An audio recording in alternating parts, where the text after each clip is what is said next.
Hi, welcome back. Okay, so I have cut up, grated, shredded all of my leftover broccoli stems. Now, for a really flavorful, kind of like balancing salad, I like to add some Granny Smith apples. So what I'll do is slice the Granny Smith apple on the mandolin, or you can use the slicing blade on your grater, or if you're very precise and watch your fingers, very thin slices into the apple, and then you're going to stack them and cut them into the matchstick size and toss them in with here. And if you want to do a little bit of red onion and a little bit of carrot, that just gives it some flavor and it's beautiful. So with a slaw and a dressing, it's kind of like, hey, what do I have? What do I like?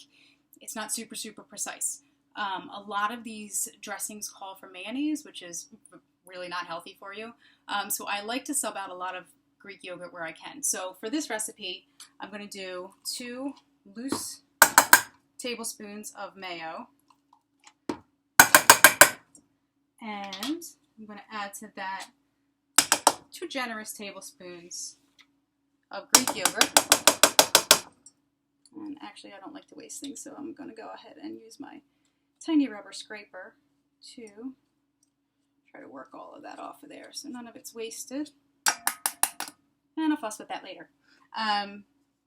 Also, it calls for a tablespoon of the apple cider vinegar, so I'm going to take my handy dandy mayo, tablespoon there, and not so precisely dump some of that in there. Try to get some of that mayo off of there. Celery seed is kind of one of those magical little ingredients that people put into salads that a lot of people can't pinpoint what that flavor is, but that's usually one of those magic ones. So I don't care for a giant container of celery seed. So I actually have the Mom's Market, the organic market close to me.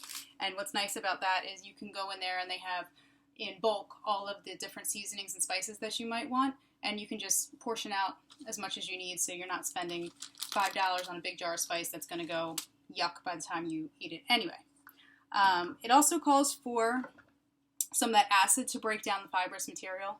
Some lime juice. So I'm going to very carefully use the bridge method with my bowl in the way to cut my lime here. And a secret with juicing lemons and limes is if you toss them in the microwave for about 10 seconds and then kind of gently roll them around your board, it'll break up the little cells in here and you'll get a lot more flavor. So back in the bowl, I'm going to squeeze out my lime. Get all that delicious, fresh lime flavor out of there.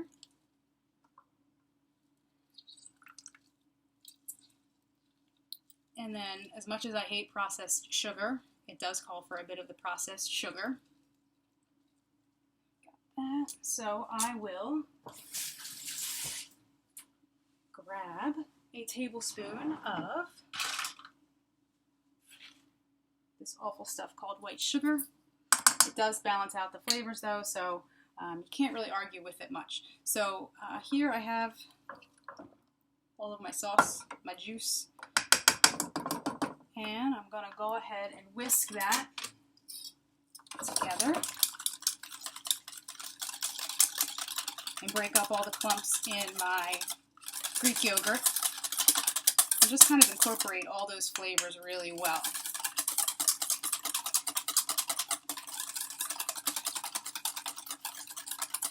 Now, in addition to the vegetables that I have in this salad, I love like some sunflower seeds or pumpkin seeds to give it a little bit of crunch, and then even my like a handful of raisins, cranberries, that kind of just sweetens it up because you know those cruciferous, the broccoli, the cauliflower, they kind of have that, I don't know what kind of flavor you want to call it, cruciferous. So this kind of just gives a nice balance to the whole thing. So after I've whisked this up,